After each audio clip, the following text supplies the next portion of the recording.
everyone, welcome to Analog IA's Current Affair Analysis for 29th April 2021. These are the articles that we'll be discussing today. This article is titled Temples Are Not Fiefdoms of the State. This article is regarding the controversy of whether the government should hold control over religious endowments through certain legislations of the state. In this context, we have to know Article 25. Basically, Article 25 talks about two different. So, Article 25 has two dimensions, especially Article 25, Clause 2. So, this talks about, on one hand, it talks about regulating economic, financial, political, or other secular activities. And the second dimension on which the state can legislate is if there are any prohibitions imposed on certain classes and sections, say for example with respect to entry or access into the temples or any religious institutions, even then the state can intervene. After independence in a lot of states, what happened is state governments took control over temples. This resulted in a lot of unbridled corruption, and this has been one of the major demands from religious groups and religious sects that state should be completely disassociated with temple administration. Argument given by the state is that since, according to Article 25, Clause 2, secular affairs can be regulated by state, it is right in its own matter that the state government can actually intervene in temple administration. But at the same time, the states don't understand that Article 25.2 has two dimensions. So, social reform aspect is in Article 25, Clause 2. Nowhere in the Constitution was it given that the rationale behind this Article 25.2 Clause A, which talks about secular action, is a measure of social reform. It's not meant to be a measure of social reform. It was just to ensure accountability. When that very accountability is missing, what is the purpose of ensuring that the temples remain under the control of the state? This is the question being raised.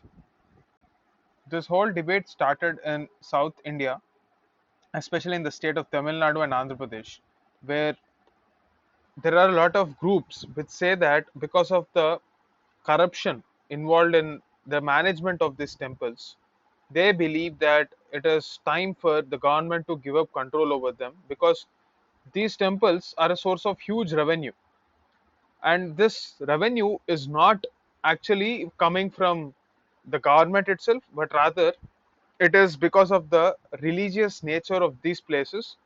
Devotees are actually contributing to these places. So why is the government taking away all the money, in getting involved in corruption and not contributing anything back to this temple? That is the question. So a lot of religious groups believe that it is time for the state to give up control. And in 1954, in the Shirur Mutt case, even Supreme Court said that the government does not have an authority to take over temple administration.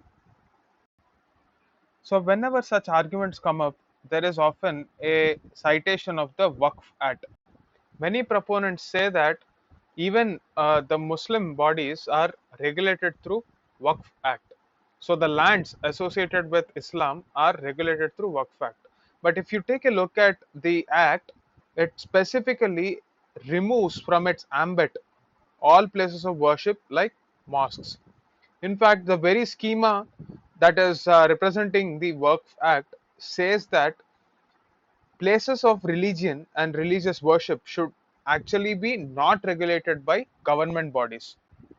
The other argument which is put forward is, firstly, because of the state's control over temples, casteism is not being prevailed. We've already seen that this is not a valid argument because it has got nothing to do with state's control over religion, because state, as per Article 25.2 Clause B, can intervene when there is uh, discrimination being exhibited by temple authorities.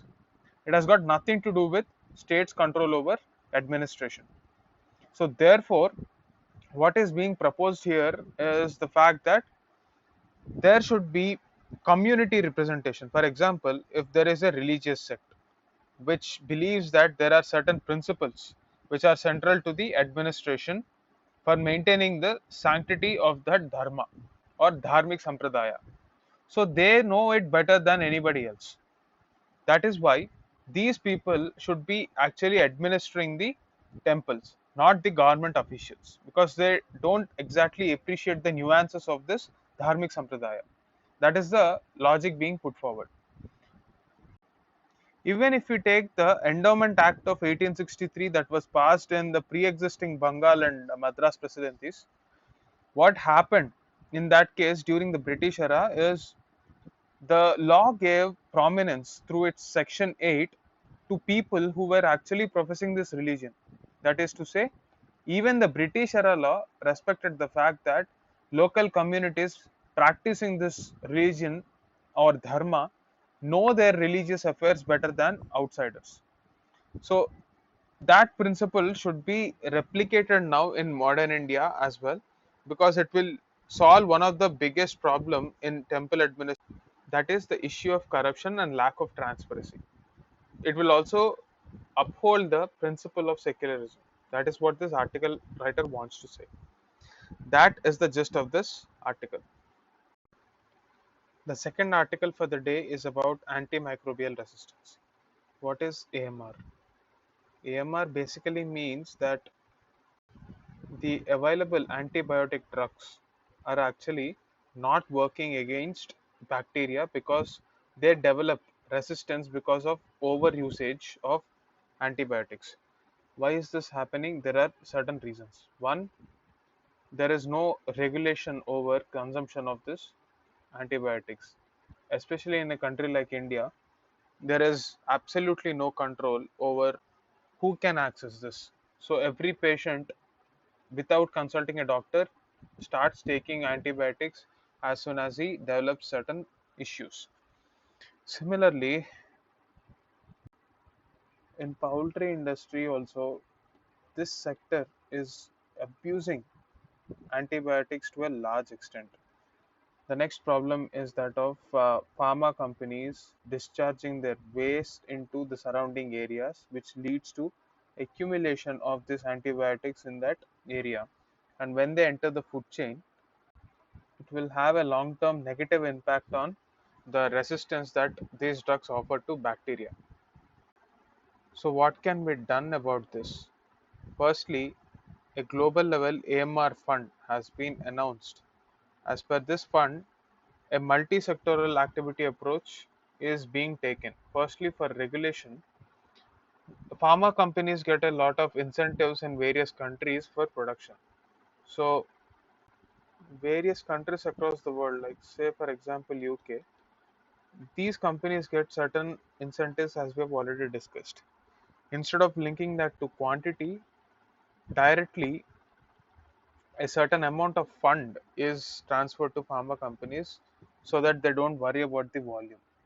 Secondly, regulation of antibiotics in poultry and other meat based industries is being taken up in a lot of European countries.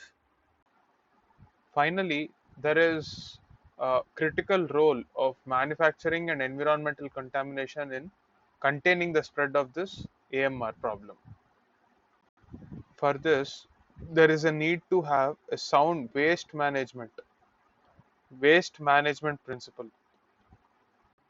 Therefore, even though AMR seems just like an issue that is uh, important in the situation of medical field, it requires multi-sectoral intervention. For example, poultry sector, you need the help of Department of Animal Husbandry. You need the help of Ministry of Health and Family Welfare. So all this can happen only when there is a comprehensive policy in place, which is lacking in our country right now. And this policy should be multi-stakeholder. So it should consider all the stakeholders involved in the management of this antibiotics. So that is the gist of this article.